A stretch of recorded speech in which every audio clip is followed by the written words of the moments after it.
Name's Roger Boaty.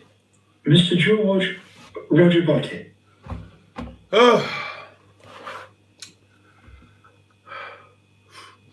I love you, yes I do. Going to spend all my money on you. More on that story later. Well, that was a rush. Good evening, darlings. I got in at 10:58 and about 20 seconds. Oh, God. But never mind, I made it. Good evening, darlings. Good evening, my lovelies. And welcome. Welcome to, what day is it? Wednesday. Oh, Wednesday. Welcome to Wednesday Night Live with me coming live in your eyes and ears directly from Windy Bum here in the old Peak District National Park. I'm going to sex you up. More on that story later. Right, hold on.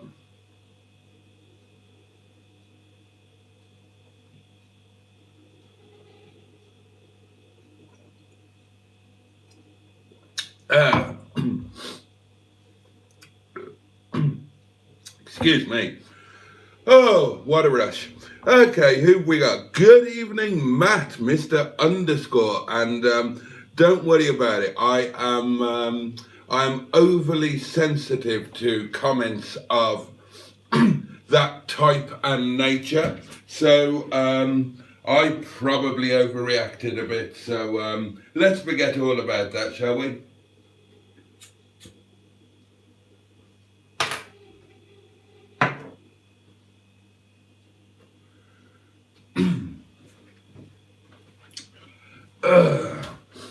Barry's here. Yo, people, how are you? We're grand. Simon, Project MGTF. Let's have a look. Can we? Yeah, absolutely.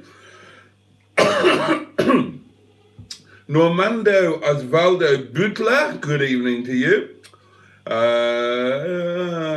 Joe Cox. Good evening. I'm really hungry and the stream hasn't started yet, says Simon. I'm hungry tonight. Everything Cars is with us, and oh bugger, I'm really annoyed. I looked at your channel earlier on,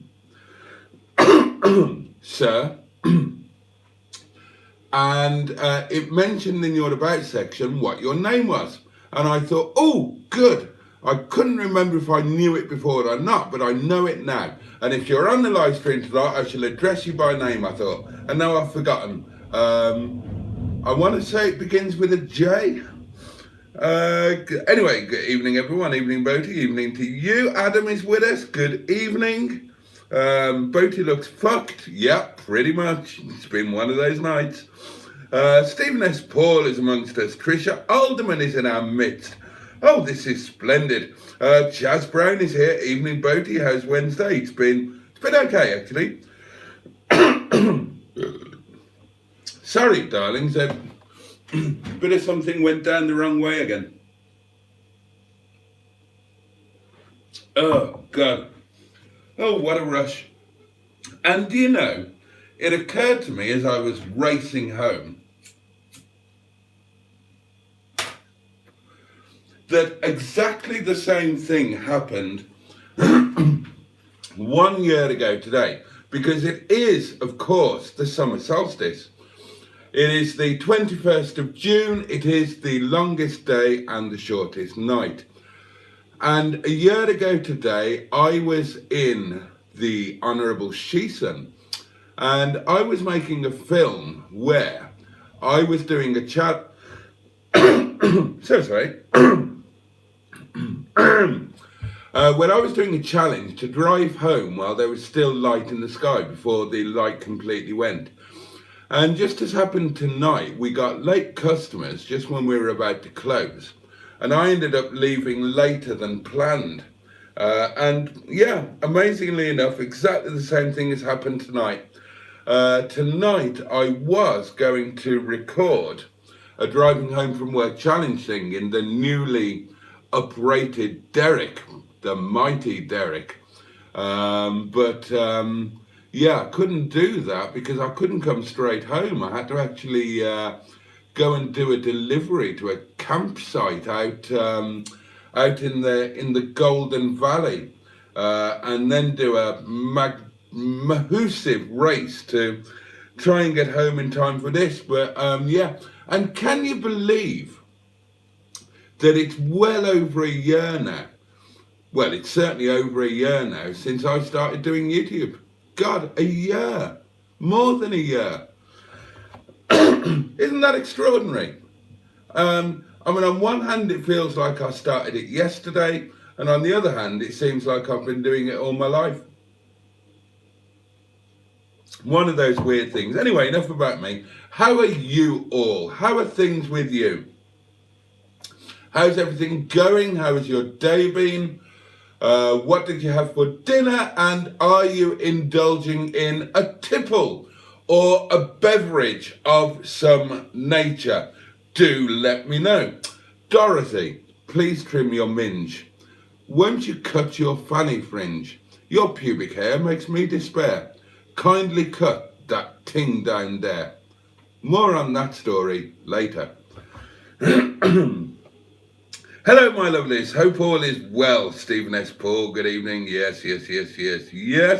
Paul Smortion is amongst us. Wonderful. In fact, good evening, everyone, says Simon in an all-encompassing manner. Bad Books is here, Mark. Good evening. Jaden. I knew it began with a J. Jaden.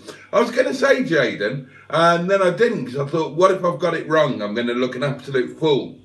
But there we are. Jaden. I'll remember that now. It's in there. Ross is here. Dinosaur Dad. G'day all. G'day to you, Ross. I love these Nigel Farage evenings. Oh, God. That was the first thing that Mustard said to me when we first met. He said, you look like a Nigel Farage tribute act. A year ago today, says Norman Osvaldo Butler, I was in a pickle, but Sharon pointed out that it probably wasn't the best idea, so I stopped all that nonsense. Right, jolly good. Pingu Concord is here. Honourable atmospheric buttocks to you, Admiral Boatula. Thank you, Pingo, and the same to you. Simon had chicken goiza? Chicken goiza, not a clue, but apparently it was nom nom. Barry is having tikka masala and vodka, and please can you refresh our databanks with the reason why HJ is so called. Cheers, big ears. And that's from Pingu Concord. And it is, of course, my pleasure and privilege to do pretty much exactly that. She had real bad breath and a dose of the pox, but I ripped off her bags and her sweaty socks, and I rattled my taters against her dirt box.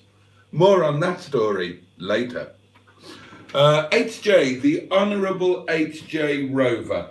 The Honourable HJ Rover was named by Chinese Madam. And it was the first car that we acquired while we were together. It was in the height of the lockdown. Madam had come from China, did her 2 weeks of lockdown, 2 weeks of, what's it called? Begins with a T, not hibernation. God almighty, I'm getting so old, I keep forgetting words. And I used this word earlier. I used it when I was replying to a Facebook message. Help me out, somebody, what's it called? You know, when you had to, isolation. Oh, you know, when you came from abroad and you had to stay in the house for 2 weeks.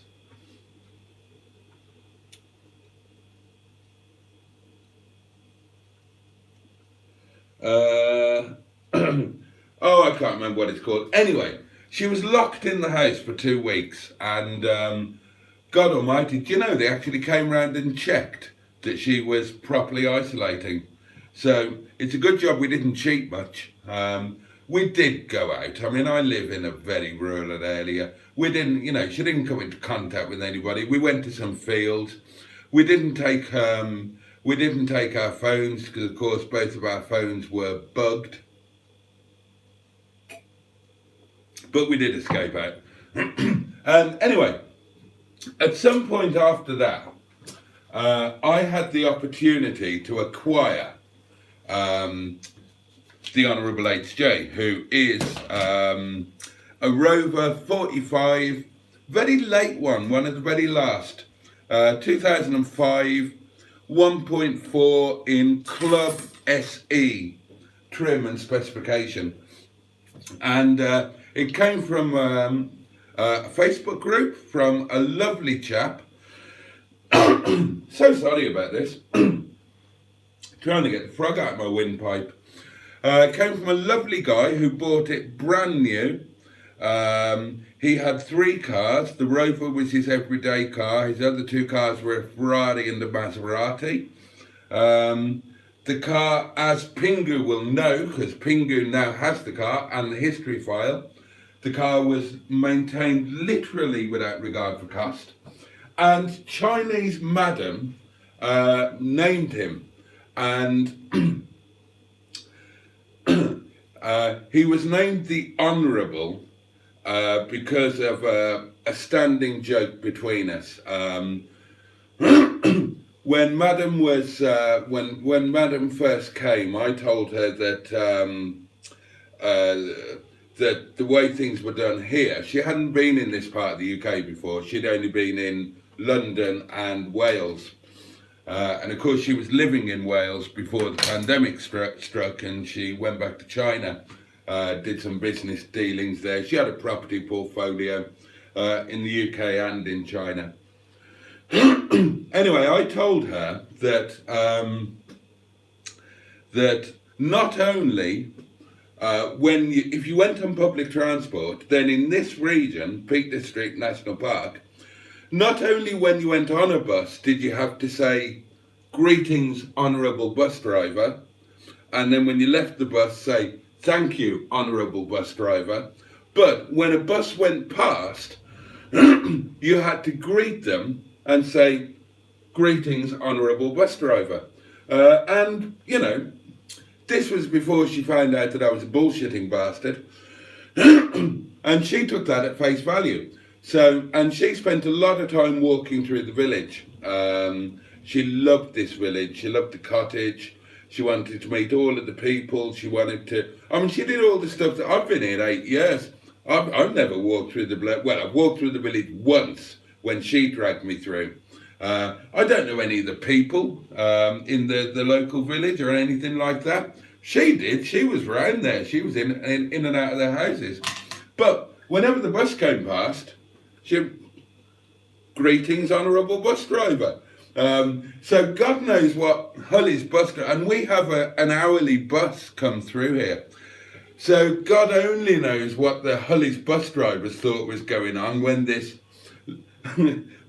nice Oriental girl was bowing to them every time they drove past. But there you are.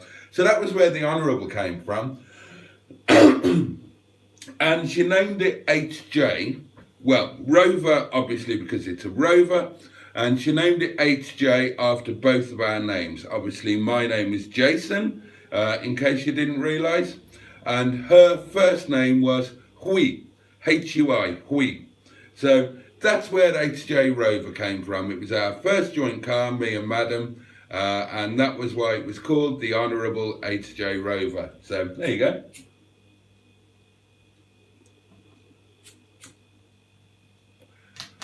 Boaty, giving long answers to short questions. And speaking of short questions, oh, the comments have gone weird again. Let's see if I can find them. Excuse me. Is there any Stigbürt news, asked Simon. In fact, what's the current fleet status? Good question. Okay, let's go through them. Brian Johnston is still at the Yard of Dreams, still waiting for the bits for his MOT. He needs an exhaust. Well, he needs me to buy an exhaust rear section and have that sent to the yard. Paul needs to put a thing on it, a ball joint or something. And the guys in the garage next door need to put a spot of weld on the front of the exhaust. And he can then be MOT'd and come home. Shison is lovely, wonderful. I drove him whenever it was, last week maybe, and I was reminded of just what an amazing little car he is. That gearbox is the best thing ever. I love his interior. I love their interior. That 1.6 K series is just a little peach of a unit.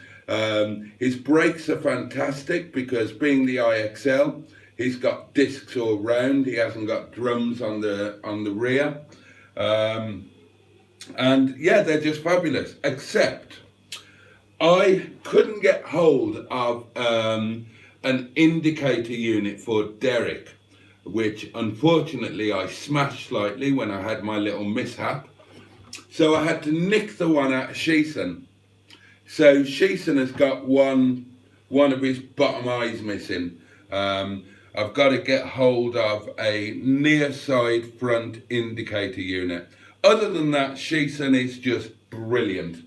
They've got 3/4 of a tank of petrol in them, and they are just absolutely lovely. A joy to drive and a joy to own. Who's next? God, I'm trying to remember what cars I've got. Wetleg von Tittybiscuits. Yeah, Wetleg is amazing. I'm more in love with her than ever. I've done some upgrades. As you know, I put the leather center armrest in, I put a leather gear knob on, I put new pedal rubbers on her. What's next? And next will be a nice leather steering wheel, and I'm going to make a video of this. I desperately need to replace that god-awful stereo in there. Not that there's anything wrong with the way that it works, it's the way that it looks. It's horrendous.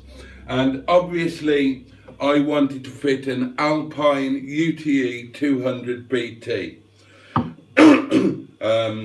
I did my research and I thought that would be the ideal one, because I think in a convertible you need a mechless stereo, because you don't want to be leaving tapes or CDs in the car. So a mechless one that's just all Bluetooth into your phone and you access your music and your DAB radio through the phone. I thought that'd be perfect. And I wanted the Alpine because I've always bought Alpine, or I always did when I had money. Whatever stereo the car had in, I replaced it with an Alpine unit. I've got a big thing for them. And the UTE 200 BT has got various illumination colour options, and one of them is the exact illumination that matches what would have been the OEM cassette player in Wetleg when she was new. So I had my heart set on that, but you know my situation. It's not going to happen, or it's not going to happen yet. So I thought, well, what about putting another cheap Chinese one in there, but try and find one that, doesn't look so gopping, so awful. If you can't remember, then the best way I can describe the stereo in Wetleg, the onboard gramophone, is to steal somebody else's word, and they said it looked like an onboard V-Jazzle. It's awful, absolutely horrendous. So I was looking on eBay, and I found a Chinese Bluetooth stereo, and it's got the same illumination colour as the Alpine and as the OEM stereo.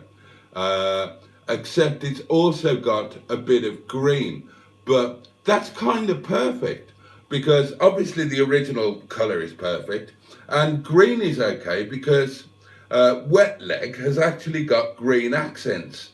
Not many, but she's got green piping on her seats.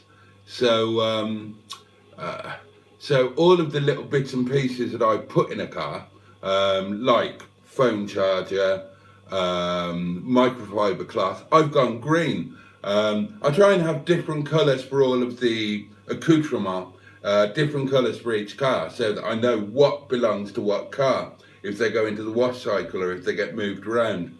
And obviously with the Wetleg it's green, so original colour with green highlights should be perfect. And it happens to be the cheapest Bluetooth stereo available on eBay. The cheapest, and it's being offered by a number of different sellers. It's a generic Chinese unit. The cheapest listing for it I could find was $17.99 or best offer, and that's including free 2-day postage. So today, in anticipation of actually getting hold of a small number of bob over the weekend, I put in an offer of £16.50, and I'm waiting for the seller to respond to that. So yeah, that'll be the next thing with Wetleg. Get one of those, do a video of fitting that. Hopefully that'll make it look a lot better inside. I'm getting a nice leather steering wheel off Graham, who is obviously doing it at mate rates for me, next to nothing.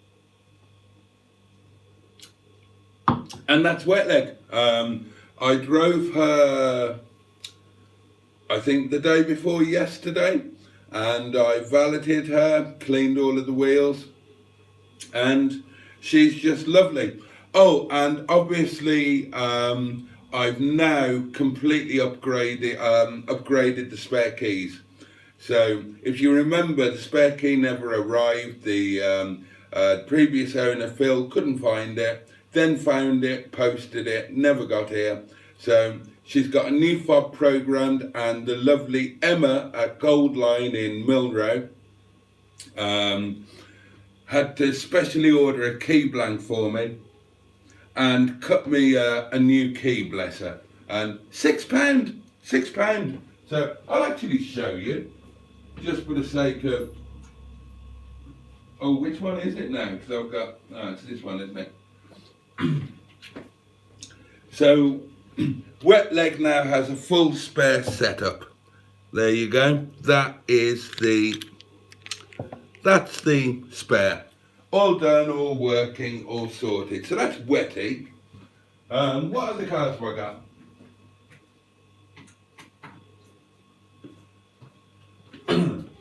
I have got other cars, haven't I?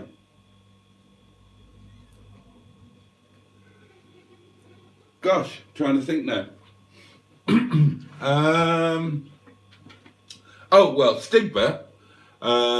No update on Stigbürt. He's still parked up down at the garage. They still haven't got round to starting him, or they hadn't yesterday when I went down and checked. I'm not going to hassle them because, well, because I can't really afford the work now. And also, you know, we have an understanding that they fit my stuff in around their proper stuff. You know, it's very much a mate's rate thing. So I'm not going to rush them. As long as they're not bothered with it hanging around there, then he'll get done when he gets done. And then Mustard and I have got a plan to sort the seat and the airbag ECU, to sort that sort of thing. And I'll go through my insurance to get his windscreen done, and then Stigbürt, touch wood, will be all done and sorted. What other cars have I got? Miss Boo, the Freelander. I went out for a play in her today. Had to go to the post office today. Took Miss Boo, turned her wheels over, and she is just, oh God, I love that car. I absolutely love that car. And again, touch wood, no problems with Miss Boo. She's just lovely. Starts, drives. What have we done to her? We haven't done much to Miss Boo. I valeted her, of course. I managed to fit a new aerial, drilled out the old broken stub, managed to get that out without doing any damage, and managed to get a new aerial fitted. I fitted the wind deflectors that were so very kindly sent by Joe. Thank you again, Joe. And they look fabulous. What else did I do? Oh yeah, programmed in a new fob so that I had a spare key for her. But I didn't have a fob, so I programmed in a new fob. Obviously sorted out a folder for her, did all of that. Oh, and I fitted those rain deflectors on the wing mirrors, and you know that one went a bit droopy. I've sorted that out now. I've refixed it, and it's done properly now, and it's all sorted. And yeah, I took her out today. She's absolutely fabulous. I love her to bits. You know, she's not doing much at the moment, obviously. I turn the wheels over, make sure the batteries stayed up, make sure the brakes aren't binding, as I do on all of them. And she's absolutely grand. The job that really does need doing on Miss Boo is the stereo, or to be more precise, the speakers. I need to get there's no point in me trying to do it. If and when I get hold of some money, I need to get my special stereo man to come and just sort out the speakers. The sound is dreadful at the moment. Half of the speakers aren't working. Miss Boo has got the full Harman Kardon audio setup. There's speakers everywhere. There's a massive subwoofer in the boot. Not aftermarket, factory fitted. You know the lift up bit where the tools go? Well, in the HSE, that contains a massive subwoofer, specially shaped, and the tools all fit around that. But at the moment, all I'm getting is quite a tinny sound from the little tweeters at the front, and a thump, thump, thump from the subwoofer. Not all of the speakers by any means are working, and you know, that's not a me job, that's a get a man in job. Other than that, Miss Boo is just a sheer bloody delight, and she's up there with my absolute favourites. What have I missed out? Just keep an eye on the comments. Quarantine, that was it, bloody quarantine. Don't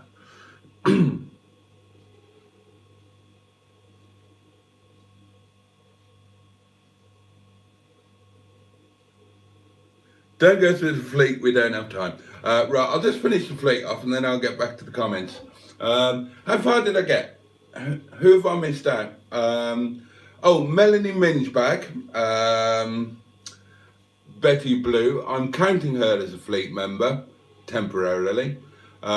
She's lovely. I've been gradually working on valeting her, inside and out, cleaning her out, tidying her up, sorting out her files, sorting out her keys, doing all of that.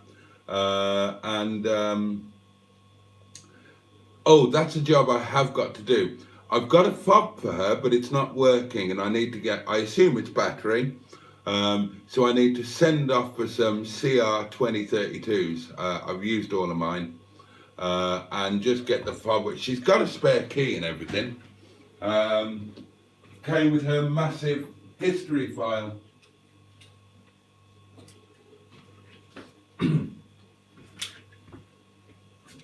This is the Mingebag set of spares. MG Owners Club keyring naturally. So I need to get a battery for that and see if that fixes it, or I might need to program it. Other than that, what have I done to it? I've valeted Betty. That's still an ongoing process. Gone through all of the paperwork. I need to valet the inside. I've cleared out all the rubbish. She was just, oh dear. So I need to do an inside valet. Why did I put that back the wrong way round? That's really annoying. I need to do an inside valet, and then when Stigbürt is finally done, assuming that he is at some bloody point, it better be, I bought the parts. I bought the parts that are all sitting there in the garage, just waiting to go on. So I'll swap over Betty and Stigbürt, and I'll just get the chaps to sort out the fan issue. Although Simon, very helpfully, did point out that I have P-scan. So I should really get P-scan on there to see if that gives an insight into what's going on, and that's an excellent idea.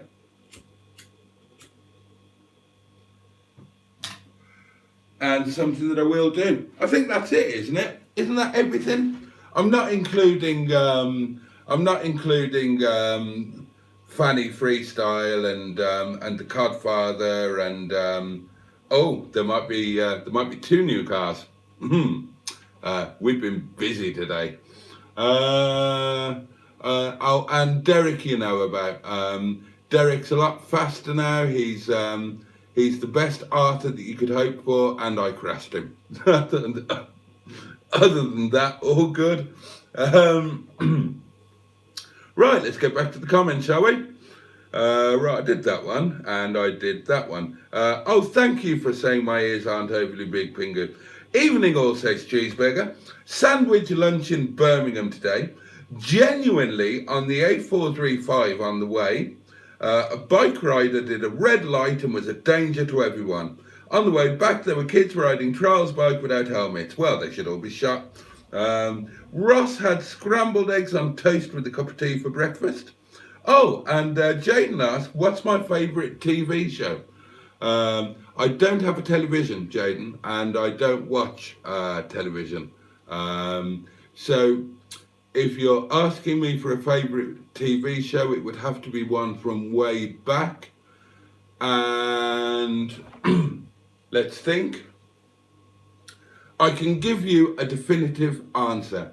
My favourite TV show, and in my book, the best TV show of all time, is, it's a bit of a cheat, because I'm going to say Alan Plater's The Beiderbecke Trilogy, which is, as the word trilogy might suggest, 3 separate series.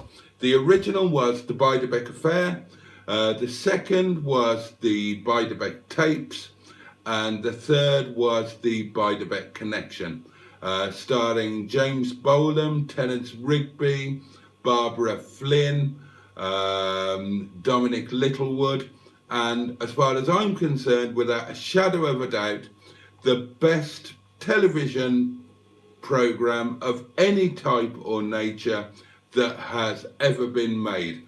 It's as old as the hills now. I still adore it, and I watch it very regularly, actually. I watch it online on my iPad. You can't get it on YouTube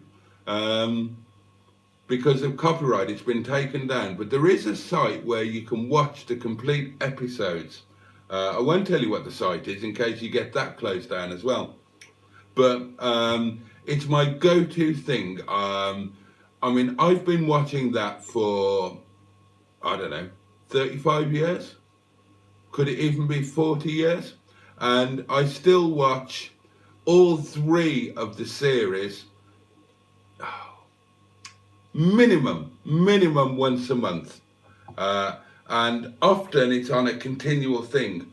I'll watch all 3 series in order, and then I'll start again from the beginning. And when I say watch, I don't sit down and slavishly watch anything. because I can't do that. I can't sit still and watch anything. Well, I mean, I'm sitting still now and watching you, or I'm watching me, or whatever. But I'm not very good at sitting still. I don't like it. I need to be multitasking, so I can sit and edit, or I can sit and do this, but I never sit and watch anything. That's why I like the radio, because it doesn't require me to be static. But something like the Bidebex is the kind of thing that I'll have on in the background when I'm doing something else, or when I'm eating, if I'm eating alone, or that I go to bed with. Force of habit, I always go to bed with something on my iPad. And it's a complete waste of time because I never see more than about 30, 40 seconds of it. Because unless I'm ill, as I was the other week, then when I go to bed, I'm asleep within 30 seconds of getting into bed. So the idea of having something in bed to watch is kind of a waste of time, but that's a little comfort thing. There was a time when I did rely on it, and now it's just a habit stroke comfort thing. But I don't, as I say, I don't have a television, and I never, ever, ever just sit and gaze at something. It's a background thing while I'm being productive. Life is too short, you know, and there are always things to do, either for yourself, for your own joy, or to help other people, or whatever. So it's one of my little things. From the moment that I get up until the moment that I go to sleep, I am being productive in one way or another. The only times that I'm unproductive are when I'm out driving. If I'm at home, I'm doing, always doing. And there's always something to do. The devil makes the devil makes work for idle hands, Faulty, doesn't he? Quarantine, thank you, Cheeseburger. Quarantine, says Ross, thank you. Trapped, says Ross. Tied down, says Pingu. Corn-fed, says Simon. I'm starting to do live streams, says Jaden. Now, I did one earlier, but it didn't go well. Oh well, practice makes perfect, dear boy. Plow on, as Simon says, it will get easier. It will indeed. And Pingu says, by the way, HJ is still providing reliable, economical, and honourable Arthur service. I'm delighted to hear it. He was a great daily for me, an absolutely great daily, and I do actually miss him now. I do miss him. It's just, I don't know, the fleet evolves, and I'm sure will continue to evolve, and it's all quite exciting, really, what's going on at the moment. We had a kind of online meeting, our little three-way partnership today, and we're all committed to it for the long term. The plans, if you're interested, we're going to buy 2 more cars, and then that's going to be enough in terms of, because space is always going to be an issue as well. So we're going to buy 2 more, and then we're going to switch the focus onto refining the selling. So I'm going to build a sales website which will hold all of the car's details. Each car will have its own individual page. All of the YouTube videos will be on there, and I don't mean links to them. I mean that the actual videos themselves will be embedded within the website, so you won't need to leave the website to view them. They will play within the website, but they will still effectively be playing on YouTube, so that I will still get the revenue and the views from them, or Paul will, with his videos, obviously, because there will be videos for both of us. So we need to get the buying finished so that I can flip my mind, because I need to obsess over things. I'm not brilliant at at doing a myriad of things. I like to probably obsess over something and get really inured into it and obsessive and OCD about it. So yeah, so I will build the website. That won't take me all that long. The content will take a little bit longer. I need to streamline, and basically if everything's on the website, then when it comes to advertising on every other medium, then I only need to put one link. I only need to put a link to that car's page on the website, rather than having different links for every YouTube video and everything. It'll make my life easier in the long run.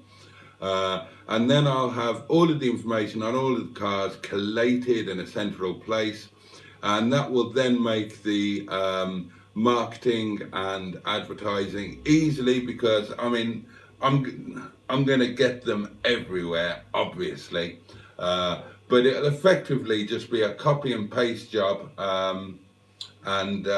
Yeah, so 2 more cars to buy, then concentrate on the on setting up the logistics of the selling, and once everything is in place, then everything should run quite smoothly, and there will then just be a churn of vehicles, and cars will sell, and cars will be bought, and there will just be a continual churn.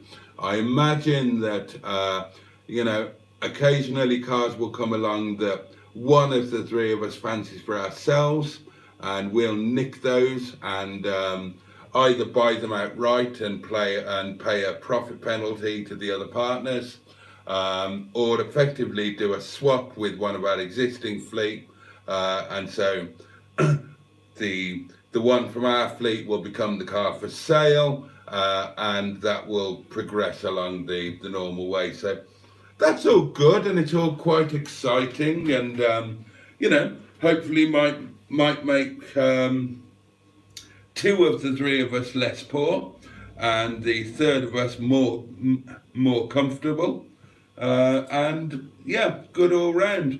Plus content for YouTube, and it's a community thing as well. We'll be saving cars. We'll be making sure the cars don't fall into the wrong hands.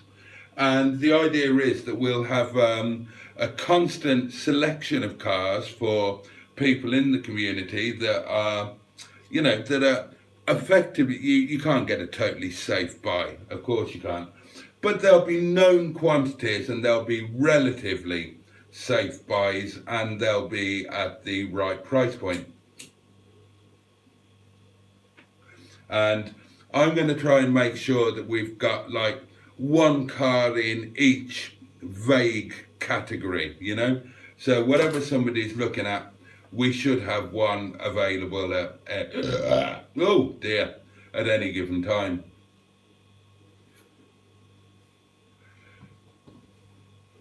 So that's the plan with that, and it's all jolly good. When you told Madam about UK customs, says Cheeseburger, did you tell her she had to jump on you every morning? And Honourable, did you stand to attention? Well, I always stand to attention in the morning. We all do, don't we? And Madam took full advantage of that. No, when she was trying to pull me, I initially said no, because I said the age gap is too big. And she said, no, this is normal in our culture. It's a perfectly normal age gap. I am entirely comfortable. But then she did ask me the question, because apparently in China, every bloke of my age suffers from complete terminal erectile dysfunction. You know, it has just ceased to work, and it's never going to work again. And she did ask me, when she was still in China and we were doing the chatting, getting to know me bit, she did make sure, she did check if I worked. And you know, looking back, I should have said, nope, no, sadly not. Sadly, I've got a complete dead whippet for a middle stump, but I didn't. I said, yeah, I work. She was kind of amazed that a man of that a man of my age worked so effectively, and obviously took full advantage of it. I mean, I can't complain really. It was only once a day. Well, sometimes twice. Could have been worse. But no, I didn't tell her that. That was, look, I mean, she wasn't even beginning to approach her prime. Anecdotally, then, women hit their sexual peak at about the age of 39.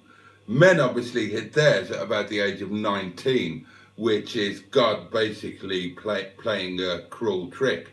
So, when Madam and I were together, then she was approaching her sexual peak with a vengeance, and I was 31 years past mine. So that was only ever going to end well, wasn't it?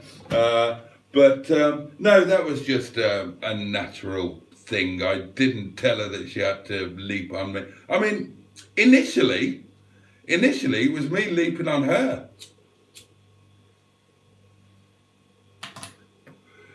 I mean, don't get me wrong. I mean, she was absolutely lovely. And, you know, when a beautiful, nubile, incredibly intelligent, successful woman, 20 years younger than you, comes into your life, obviously you're going to podger her senseless during the honeymoon period anyway.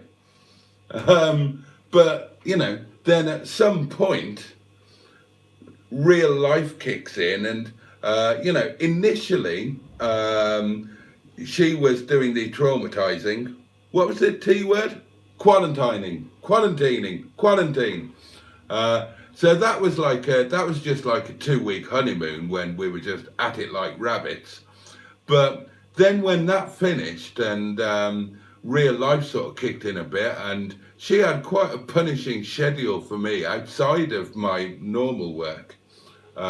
You know, with all of her business stuff, and she was setting up businesses for her, and I was having to drive to Wales and whatnot. And you know, the like rabbits thing just wasn't an option. I was bloody tired.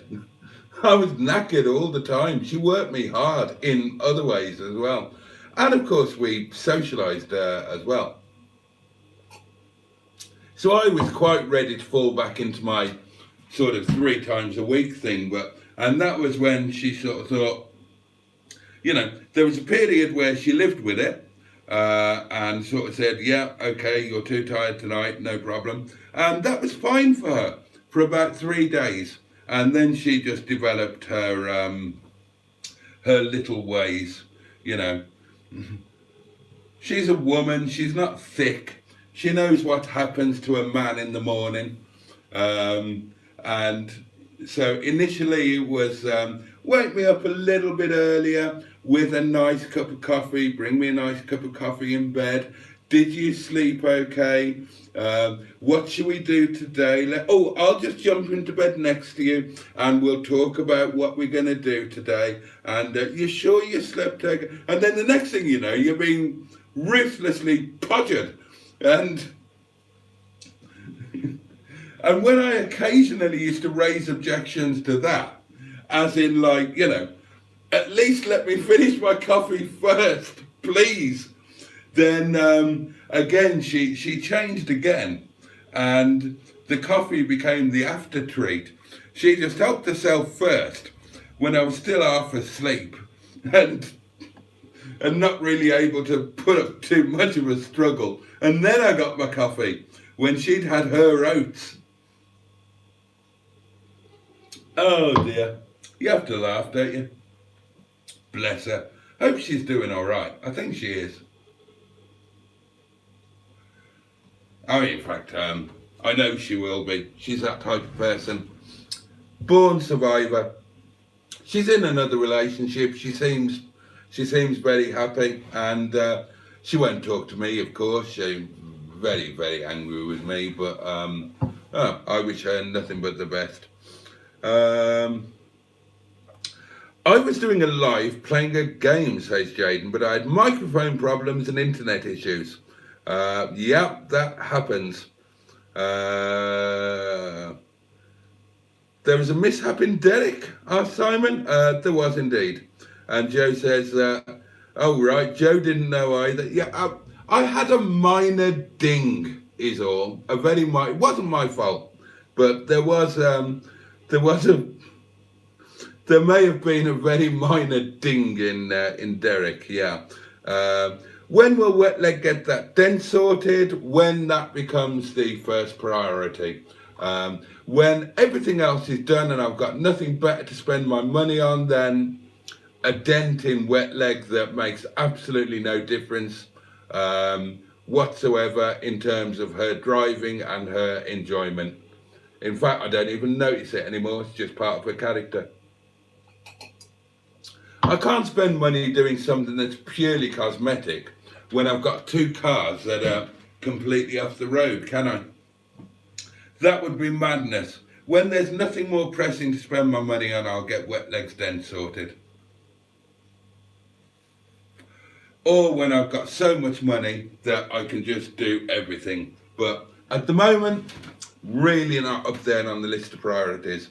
I love Wetleg. Wetleg will go nowhere. She's one that's going to live with me forever, or at least until she fails the MOT really badly when Pingu has her. I'm still head over heels in love with her, and she's just Wetleg is just amazing to drive, absolutely amazing to drive. And I worked out what I love about her. Or one of the things, I've always loved her, but she's got an edge of refinement that neither Freestyle Fanny nor Melanie Mingebag have got. And you have to really poke Wetleg to get her to sound annoyed, whereas Mingebag and Fanny sound annoyed even when you're not poking them. Bit like living with a woman with PMT. Whereas Wetleg is like a lovely, cheery, happy, contented woman until you poke her. So that's nice. Boaty asked Jaden, how did you meet Mustard? Well, I wasn't into YouTube at all. I dipped into it here and there, mostly to get information on cars that I was driving. I moved by accident from a Ford phase into a Rover phase, and I started looking for Rover stuff on Facebook. The first thing I found was Hubnut's video, and I didn't know any YouTube channels. I didn't know that YouTube channels were a thing. I had no idea how YouTube worked. The first video I found on a Rover 75 was Hubnut, when he swapped his, was it a Vectra, for the 75 diesel, and drove up to Scotland to do it, and it was all a bit disastrous. And I thought, oh, this is interesting. And so Hubnut was the first channel that I got into. I didn't realise that YouTube channels were a thing. I didn't realise that you could have this insight into a normal person's life, that they're not a television programme, they're not a this, they're not a that. And so that came as a revelation, and I enjoyed that. So I really properly and obsessively got into Hubnut. But other things popped up as well. And the second channel that I found and really got into was Project Nigel. But that was an entirely different thing. With Hubnut, then, you know, I just watched it as most of us do watch Hubnut. And, you know, it's well done. It's not overly professional, so that it's alienating, it's personable. You feel as if you know the person, although there is that bit of distance that you're not friends. But with the Project Nigel stuff, I just thought, he just tickled me, and I got him, and I just thought, I absolutely loved the Project Nigel channel. I really, and I took to Mustard we talk about this sometimes, Mustard and I, yeah, I remember George, the Rover 600. I loved that, the George videos, and the one where he went off for the day. I remember how gutted I was when he sold him. I thought, you mad fool, you should never have sold him. But yeah, I just loved the way that Mustard did things, and I loved the way that his mind worked, and his humour, and the weird quirkiness and the eccentricity. And I just thought, you're one of us, mate. You're one of us. And I had at the back of my mind that I would love to meet this guy. So the Honourable H.J. Rover developed a flip-flop sun visor. And you know how annoying that is when it won't stay up and it's dropping down all the time. Oh. And it's even more annoying for me because obviously I'm very tall, I'm 6'5". So when a sun visor is down and like that, then it's a real pain in the arse. And I lived with it for too long, as you tend to. You find ways round it, you find a way to jam it in or codge it up, but then you can't put it down. And I looked on eBay for one and I couldn't find one. And I thought, I know, I'll ask Mustard. I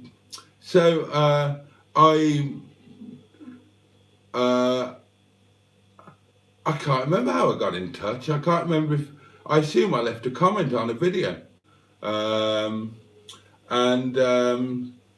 Asked him if he had one, and he said yeah.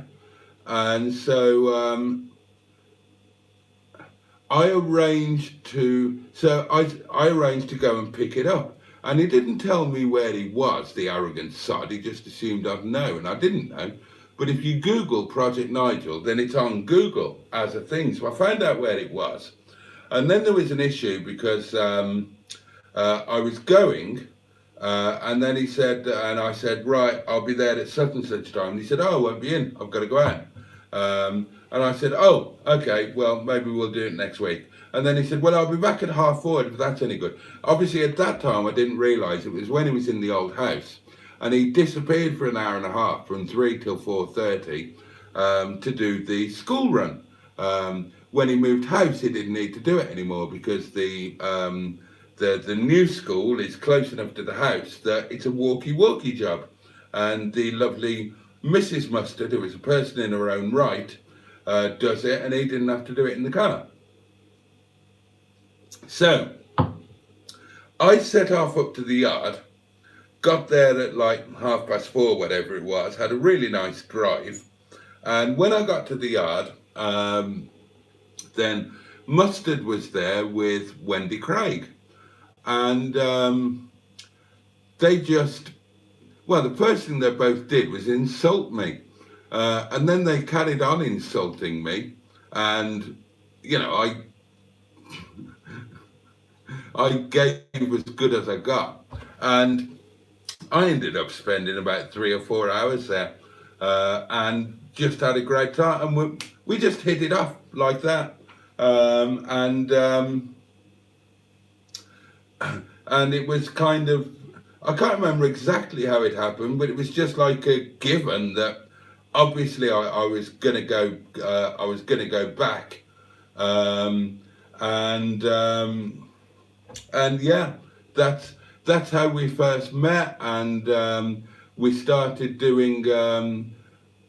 I started popping up in his videos, and he became my 13th subscriber. When I met Mustard, I had 12 subscribers, and he became number 13. And we just hit it off so well. And that was it. We just became, you know, closer and closer, and did more and more stuff together, and more video stuff together. And from very early on, we had the long-term hope or aspiration that we would work together and go into business together. as well as doing video stuff together, and that all still counts. Obviously, we do video stuff together. Well, we're now in business together. We we tried it before, didn't quite work, but this time round it's all going well. And we have other stuff that we're hoping to do. You might not know this about Mustard, you might not know it about me, but we both write. I'm actually a published author, you know, long time ago now, and I've written for radio. I've written for Radio 2, I've written for Radio WM, I've written for a lot for Radio Wales, and Mustard's written a lot of stuff as well. And we've got this little idea that we would like to write and create together. Nothing to do with cars whatsoever, just tapping into an entirely different thing. And we have, not only have we written, we've also recorded some entirely unrelated stuff together. And I think it's quite good. And it's sitting in a YouTube channel at the moment while we decide what we're going to do with it and how we're going to add to it. So yeah, there is the potential of writing and acting in the future, and that's been fun to do and quite exciting. And as I say, the one thing that we did, which was a short film, a 5-minute film. We filmed it, we wrote it, we filmed it, and then it was about 10 days later, after it had been edited, and I watched it, and I actually cried. Which is ridiculous, because it's a fiction, and I knew it was a fiction, and I'm in it, I'm watching myself in it, and I actually cried. So there you go.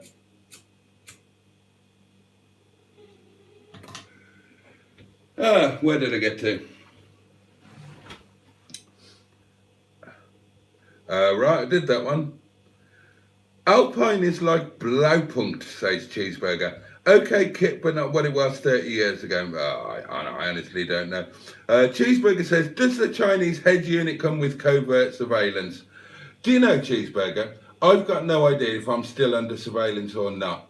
I presume not, because I can't imagine that, since Madam went, I can't imagine that I'm any threat to or of any interest to the Chinese government. So I've got no idea if I'm surveilled now or not. And to be honest, I don't care. I'm not doing anything that's likely to get me into trouble. You know, I don't care if they know when I go to the bog or who I shag, or makes absolutely no odds to me whatsoever.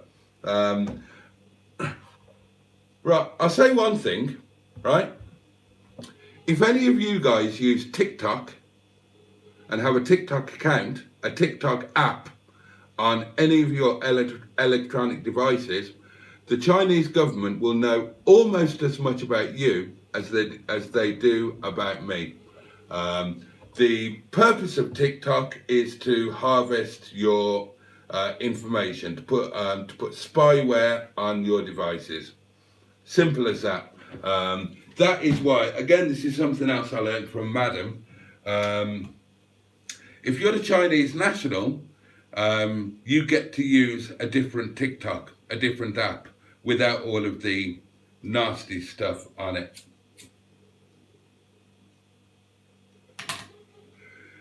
And that's why I don't have TikTok, and you will never see me on TikTok, and you will never see me using TikTok. And it's why, of course, TikTok is banned in many countries, including India, many of the states of the USA, and I believe the rest will be following suit. And there's moves to ban it in the UK as well. Many other countries have already got it banned. Although I do recognise the irony of that, given that my house, my phone were bugged and under in-person surveillance by the Chinese, I might as well have bloody TikTok, haven't I? Because God knows they've got everything already, haven't they? So probably not doing any harm. I might as well, logically, I might as well join bloody TikTok, get monetized and get some money back out of it. But there we are. Oh, I forgot to get the stuff out for supper. Oh, balls. Oh, I'll do that in a while.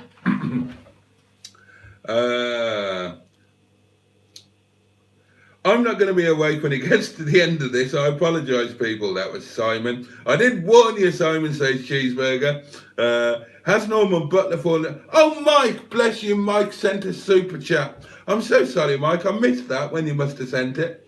Monkey Mouse Cat to you as well. It makes a massive difference, and I'm really grateful. And hope you're doing all right, mate. And I am coming to see you. I am coming to see you. I don't think it's going to be next week because I think we've got one or possibly two cars to collect, but it's going to happen soon. No corpse swap, thank you. Oh, let's whiz through these. Cheeseburger says, I always fancied an MX-5. Chose an MGF instead in 97, preferred the looks. I love my MX-5. Cars you don't beneficially own aren't fleet. Simon needs a 7-day ban for asking the question. How far am I behind on the comments? Who is being restrained in your dungeon tonight, Boaty? Nobody. I'm all alone here in Windy Bum. Windy Bum has been deserted of company since Sunday. There hasn't been anybody here since Sunday.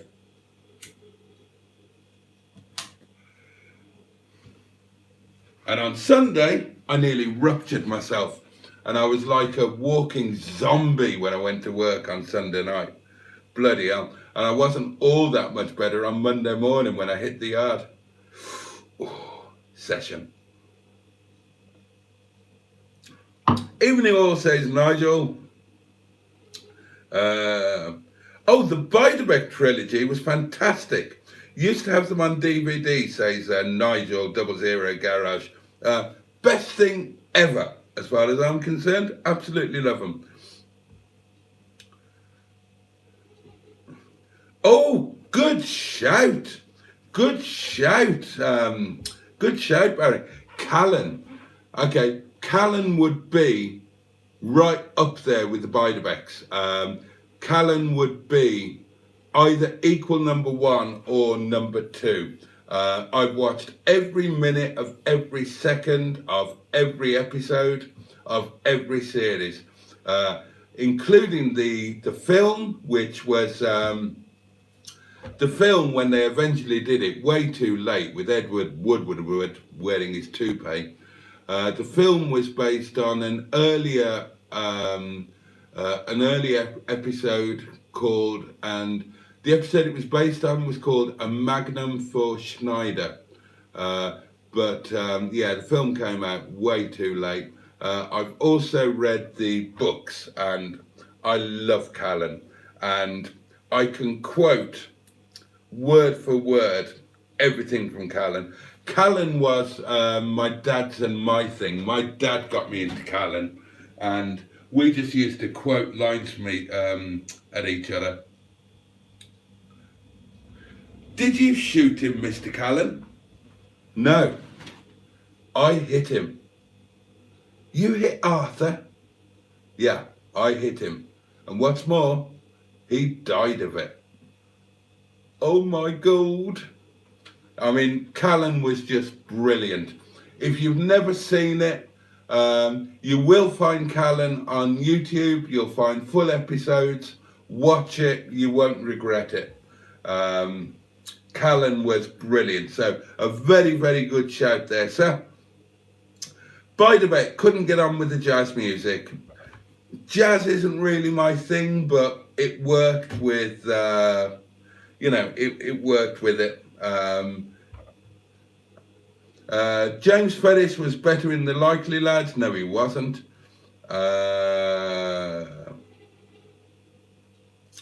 Yeah, Edward Woodward was Callan. He did that before doing The Equalizer. Now, I have got a Callan related thing. Now,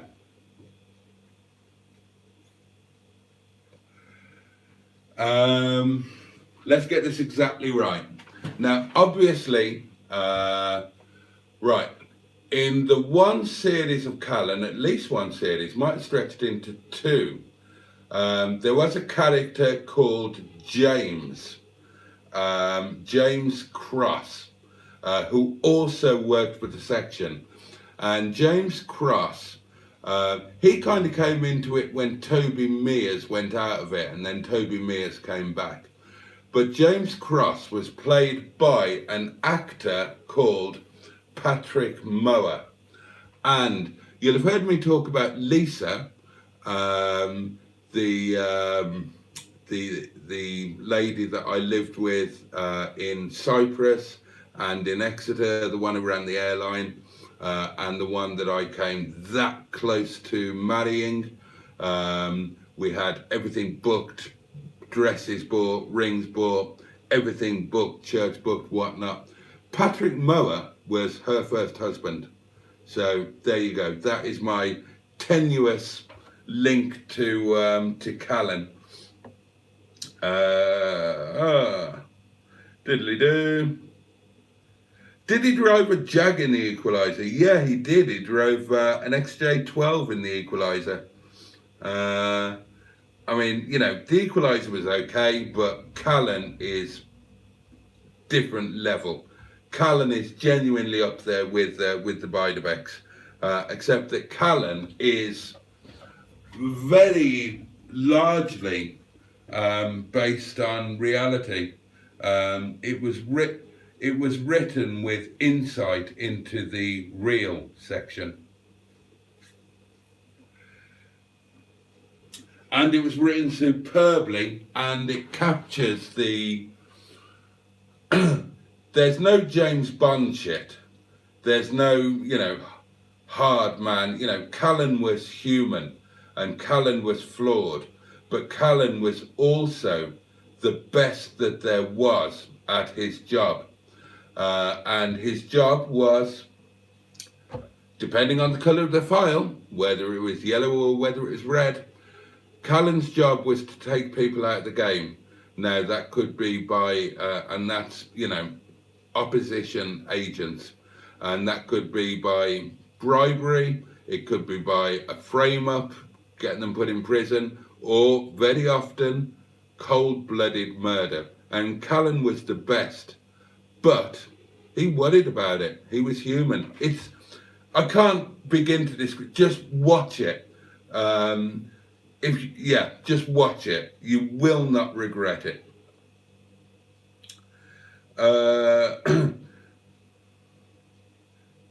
Diddly-doo.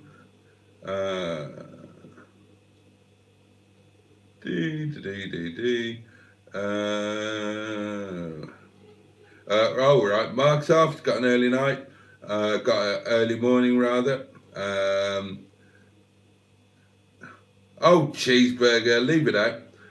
Ross is off to work. Everybody's saying good night, and it is kind of that time. Most of us don't watch the patronising infidel anymore, says Cheeseburger.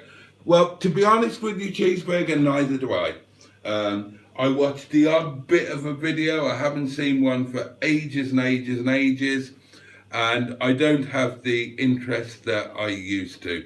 You know, you move on a bit. I'm still into YouTube. There are channels that I love watching. First and foremost of which is Mustard. I've watched every second that Mustard has ever done, which is more than he has for me. He likes me, and he likes the stuff that we do together. But other than that, he thinks my videos are shit.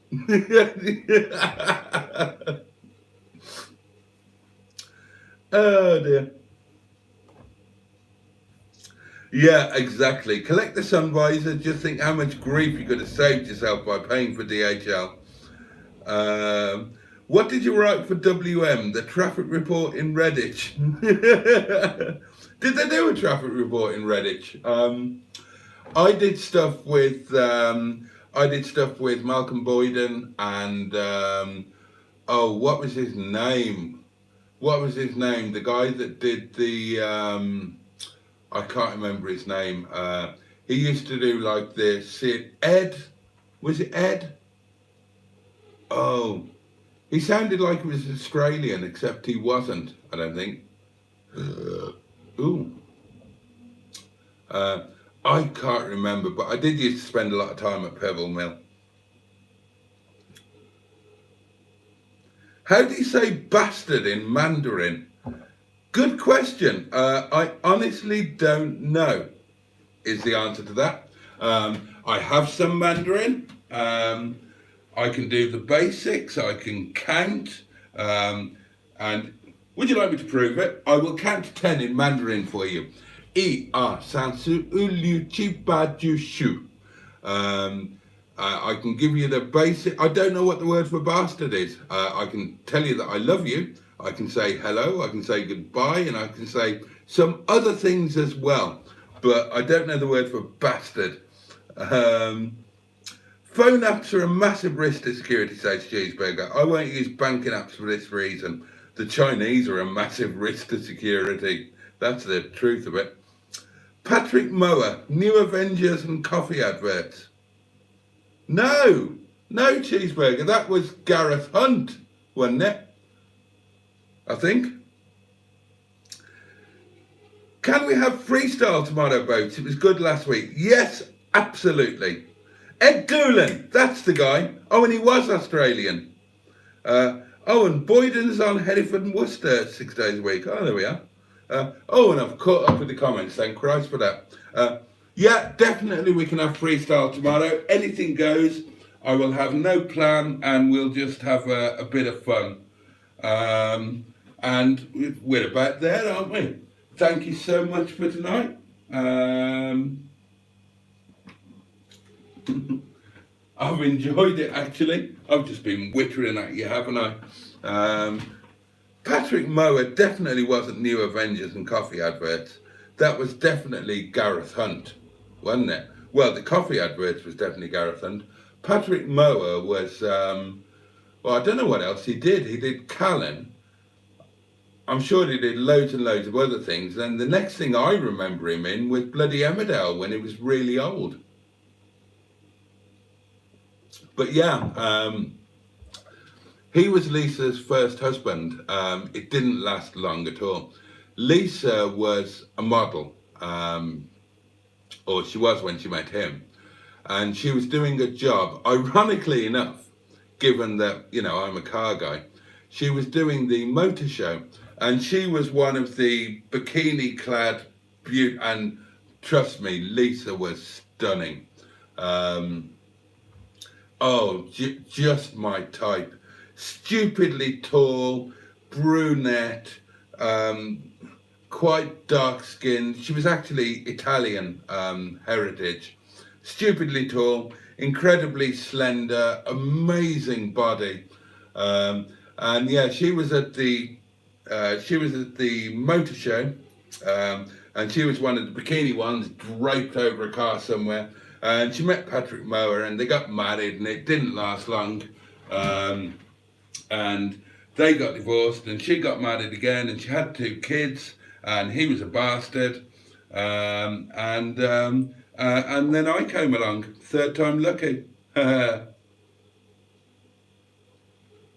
Should have been. We were amazing together, me and Lise. Absolutely amazing. And what a bloody life we had. Half the time in Cyprus, half the time in a beautiful thatched cottage in Exeter. commuting between Cyprus and Exeter once or twice a week in the cockpit of the plane, and we never had to pay. I loved that. That was how come I got to fly a Boeing 737, for God's sake. I've told you all that before. Thanks for tonight, you're very welcome.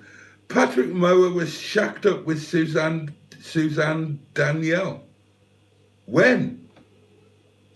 Did he cheat on Lisa? The bastard. Mind you, he cheated in... he's that type of guy, or he was in Callan. Oh, let's all go to bed, darlings. It's that time. I need some supper. I forgot to get the doings out and get them ready. It's because I was all in a tizzy. Didn't get here until... Monkey Mouse Cat to you as well, Mike. Oh, late 70s. No. That would have been well before Lisa. Lisa was... Well, Lisa wouldn't have been manageable in the late 70s. She'd have been like... God, Lisa was... I think Lisa was younger than me.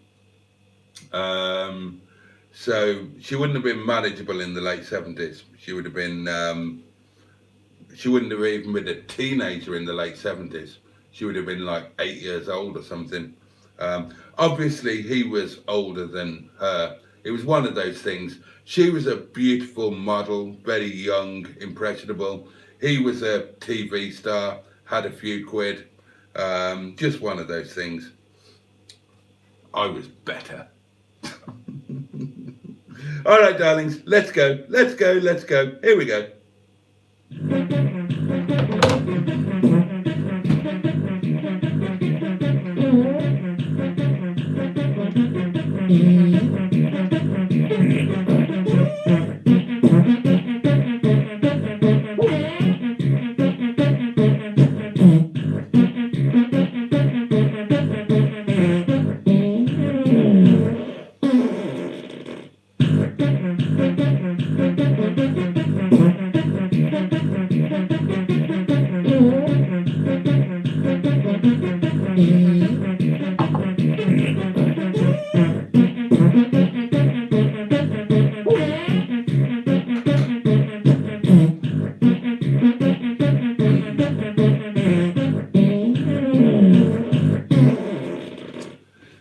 Darlings, thank you so much for tonight. I've really enjoyed it. Tomorrow will be, call it when you want, a mad freestyle.